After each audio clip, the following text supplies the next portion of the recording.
Veterans in Politics Endorsement Interview 2019. Again, brought to you by Veterans in Politics International, and our sponsors, of course, are Fire Rock Steakhouse, Bar and Gaming, Real Water, and of course our lovely man, Michael, Broadway Real Estate. And this one we have, this is our last one, like I said, and it's Las Vegas City Council Ward 5. And again, I always like to disclose this up front. We have let all the candidates know that all the candidates were invited, and certain people showed up and certain people didn't. But right in the room right now, we have a candidate. So if you'd like to introduce yourself, sir, and you have, I'll give you 2 minutes to say who you are. Well, I'm Derek Washington, running for Ward 5 City Council. And basically, I would like to just get started on questions, if you don't mind. You want to tell people who you are? Yeah, tell us who you are. Okay, I'm a long-time activist. I've been an activist for almost a decade. I do a lot of work in the community. I also do a lot of work with homeless people. It's on. It's just more about don't offlay. Yeah, don't offlay away from it. Okay, so I have been a lot of activism in the community. I've worked with veterans a lot. I'm one of the leaders of the Don't Ask, Don't Tell repeal movement. I flipped Senator Hanson on voting for it, which was the deciding vote. I've also done a lot of things with community groups. I am the founder of the Black Democratic Empowerment Project. I'm the longest serving chairman of the Stonewall Democrats. I've done a lot of nonpartisan work as well. I work in the mass liberation movement. I've done a lot of things with families. And basically the reason I'm running though, and that's the most important part, the community in Ward 5 is under attack. It is under attack from gentrification and redevelopment. Recently, an article came out where it said that none of the redevelopment dollars over the last decade are in Ward 5. That's insane. The ward basically is the dumping ground for all of the homeless issues. The ward is the dumping ground for all the problems of the city, and I'm going to stop that. One of the problems that I have that's directly related to veterans is that Ward 5 has become a dumping ground for homeless services. Well, when I say dumping ground, I mean they treat people like they're not human. So for instance, you have people at shelters who have to leave every morning at 7 o'clock in the morning and go live on the streets. They can't keep their dogs, they can't keep their possessions. Women are afraid to go into the shelters at night. They would rather sleep on the street than be in a shelter. That doesn't make any sense, especially not for veterans. I feel like if you serve the country, you deserve better. And as the city council person, I'm going to make sure that we not only take veterans off the streets, but we also help them improve their lives. And the veterans who are on the streets, we need to help them with whatever they want to do. Let's say they want to be small business people. I want to bring small business to the community. I want to get rid of regulations and license fees, etc. So I'm Derek Washington, and I look forward to this interview. Okay, ladies and gentlemen, panelists, you may ask the candidate a question. He has a minute to respond. And if he needs a little bit more, I think we can be a little bit more lenient because he's our last one. 2 words, sanctuary city. No. For it, against it, No. why? No. I don't understand the concept. No. Mic drop. Frank Switzer, family court activist. Here's some quick statistics for you. 63% suicides, 90% homeless from runaways, 80% of rapists, 71% of dropouts, 75% of kids with chemical abuse issues, 85% of all people in jail have this one thing in common, and it plagues your community: single motherhood. So what are you going to do to stop incentivizing single motherhood in those communities? Programs, government, and the culture in itself in your community to get rid of that problem. Just this morning, I was with a veterans group led by Rodney Smith. We were cleaning up the Martin Luther King statue, and there were men and women out there with their children. I grew up in a 2-parent family. I believe in it. I grew up in the suburbs. I lived a perfect childhood. I want to make sure every child has that. I'm going to tell you a story real quickly. I was at the library on Las Vegas Boulevard and near Bonanza. That neighborhood is a disaster. They call it the corridor, I call it the corridor shit. So, I went into the library and it smelled awful. And I asked the security guard, I said, what's going on here? And he goes, look around the corner. Every single square inch was someone in their belongings. People had to live on the streets. The other security guard started crying. And I said, what's wrong? And he said, the children. He said, the children now, because this library is closing, have nowhere else to go. Period.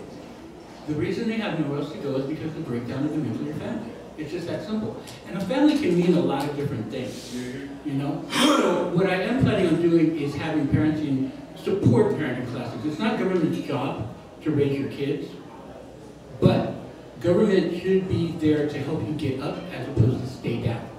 So I would like to have parenting classes starting around 18. You know, just how do you have a relationship? How do you have a good family relationship? And I also want to do something for the grandparents raising grandkids, because they're going to be almost as important as parents in many cases, if not more important. So maybe they need some classes on how to teach the kids what a family is. If you've got 3 or 4 generations of people, especially since the crack epidemic, if you've got 3 or 4 generations who've never had a nuclear family, how do they know to have one? So we're going to have to step up as far as the city. And it pays off for the city. More nuclear families means less government funding. Simple as that. Very good. Hi, I'm Lena Ocasio.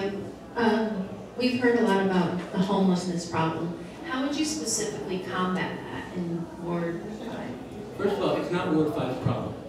It has been made to be Ward 5's problem. Where are the homeless services in Summerlin? Where are the homeless services in Spring Valley? Where are the homeless services across the rest of the valley? Simple as that. So it's not our problem, but it's been dumped on us. What I will do is start redirecting the funds to community-based groups. These large organizations that come in and kick out people at 7 o'clock in the morning are the reason we have homelessness. If you're getting paid for 24/7, you're going to work 24/7. And as city councilman, I'm going to start looking at faith-based organizations, community organizations, individuals who are actually doing for the homeless, and figure out something new, because what we're doing now is not working.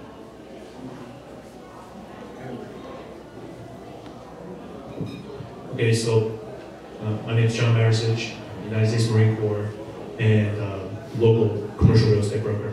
So to dive in a little bit more to your recent answer,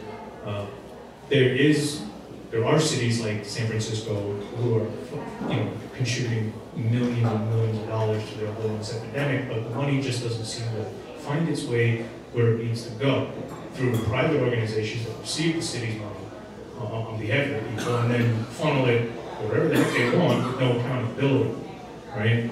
So in your scope, in your thought process, are you going to have some severe transparency built into the legislation as to where every accountable dime should be? On my first day in office, I will appoint a citizens committee and fund it, and give them a date when they have to get back with me with exact recommendations by consulting with people in the various areas, also the people affected by the programs, people who run the programs, and real citizens. One of the problems that we have, I hate the word accountability because nobody's ever held accountable. We say we're going to hold politicians accountable, well, we never do. And they get reelected and reelected and reelected. That's why I'm running. I want to be held accountable. One of the things, you're a real estate agent. One of the things I want to do is travel around with real estate agents and look at areas of my district and say, what could we do to make your industry prosper? For instance, there's an area, once again, near the Children's Museum, the library that's closed down. All that's closed down. There's some great houses in that area that are ripe for redevelopment by homeowners. They're good prices, etc. I feel that one of the ways that we get rid of homelessness is, first of all, we'll never get rid of homelessness. Let's be honest. I'm not gonna lie and say that we're gonna get rid of homelessness. We're gonna reduce it, and we're gonna help people get on the path of their better lives. Nobody is born saying, I want to be homeless. So let's figure out what their dreams were and try to get them achieved.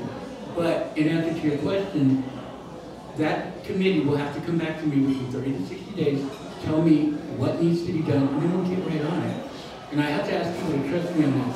I have nothing to gain by being a politician. To be perfectly honest, at the end of my term or 2 terms, my dream is to open a taco shop in England. Yes. That's awesome. You're a winner. In England.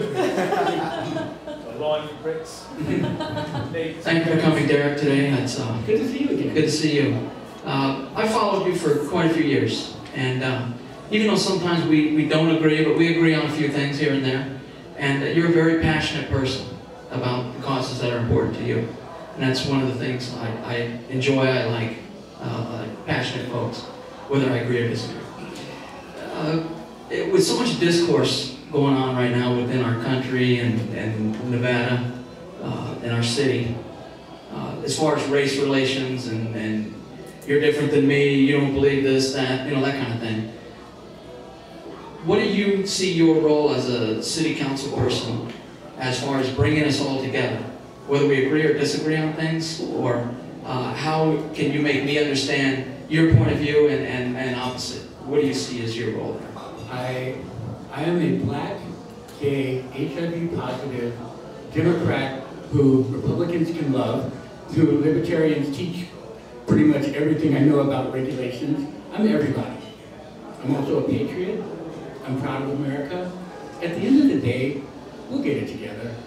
But we don't need the drama, and I used to bring a lot of drama. Last year, I went through severe depression. And when I came out of it, when I realized that I had a mental issue, and that issue was like some weird anger, I was able to defeat that anger. So I gotta figure out a way to help people defeat their anger. People aren't, you know, people throw around the racist card, or people throw around the, well, why does race matter, or why are you always talking about race? You know what? At the end of the day, it does matter, but we need to talk about it, as opposed to screaming at each other about it. You know, there are people I don't agree with. They're from different parties. I don't believe that it's party over country. I believe it's country first, party later. And I just think that we should have events. One of my favorite ways to bring people together is food. You know, one of the first things I want to do, March 9th, by the way, plug, I'm having a campaign rally at the community garden, and we're going to have food. Because I learned something one day. I was ordering tacos, back to tacos, and I like buche tacos. Well, one day I was in the market, and I heard somebody, they were reading a sign, I was at Cardenas, and they said, a black man said to the guy that he wanted chitlins. Well, the guy behind the counter didn't understand what he meant. The other guy came out and said, buche, and I went, buche? Chitlins. Oh my God. Buche or chitlins? I eat chitlins. Mexicans eat buche. It's prepared differently. Filipinos eat pork belly and intestines. Food. You know, I mean, I know that sounds simple and simplistic, but food. It's the one thing we all like, and it's the one thing that we can use as a way to get together.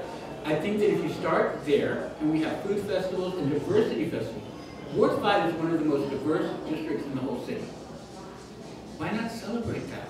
And diversity includes white people. You know, it's like, Hey, that's a rare statement right there. You don't hear that very often. Yeah. What do you mean white? Right. And you're not supposed to say that. Nah, you know what? Irish. Everybody is an immigrant. Everybody has a culture. Let's celebrate the cultures instead of being divided by them. You know, I wanted people to share, for instance, this pen. It's not anything to do with military. It's from my uncle, the Reverend, as we say in black, the Reverend Dr. Brother Mr. Uncle Lloyd. My uncle, we used to, when I was a little kid, he was being investigated by the FBI. This is back in the late 60s, early 70s. And because he was the leader of the anti-redlining movement in Seattle. And so he would put me on the phone because we knew it was tapped. And I would just talk for, you know, hours. And I would sing hymns and all that kind of stuff. And he gave me this. So it's like the only thing I have from childhood that I still have. And it's like my good luck symbol. But the point is, he taught me that, a story. I got a story for everything. Keep it short. Okay. We had a woman who came to our church, to an all-black church. She was a white woman, large woman. He always told me, sit next to Pat. I want Pat to know she has a church family. Well, Pat was large. She wore a Pendleton shirt, had a short haircut, and wore jeans. I didn't know. Only years later did I realize my uncle wanted Pat to know that she had a family because Pat was a lesbian. My point to the story is, I grew up figuring out ways to make people comfortable, and I was taught to do that. There you go. Is there any questions on the panel anymore? No. All right, so this will conclude our last interview. This is the Veterans in Politics International Veterans in Politics Municipal Endorsement Interviews for 2019. And remember, thanks to all our candidates that showed up. We want to appreciate you. I'm going to give you about 1 minute to tell people why they should vote for you. Because I'm here. End of discussion. That was a short answer. That's a great answer. So again, I want to thank all our sponsors, Fire Rock, Steakhouse, Bar and Gaming, Real Water, Brent Jones, by the way, amazing guy. He donates all his water out to a lot of great causes. Michael Broadway Real Estate, and again, thank you guys so much. Thank you, Kenneth. Let's give this candidate a round of applause. And remember, here at Veterans in Politics, the mission is simple. It's to educate, organize, and awaken our veterans and their families to select, support, an intelligent vote for those candidates who help create a better world, to protect ourselves from our own governments in a culture of corruption, and to be political voice for those that don't have a voice. Visit us on www.veteransinpolitics.org. And again, thank you so much for coming out. Thank you, panelists, for being here. All right. Did someone say food? Yeah, right back here. We had a little bit left. It's a diversity plate too. Yeah, I saw kebabs. Yeah. Thank you. Yes, sir. Thank you. It's on there. Short, sweet, and Short, short. sweet, honest. Well said. Thank you. Hey, are any of you guys going near Las Vegas Boulevard or even Craig and MLK? Thank you. Sir, over in here.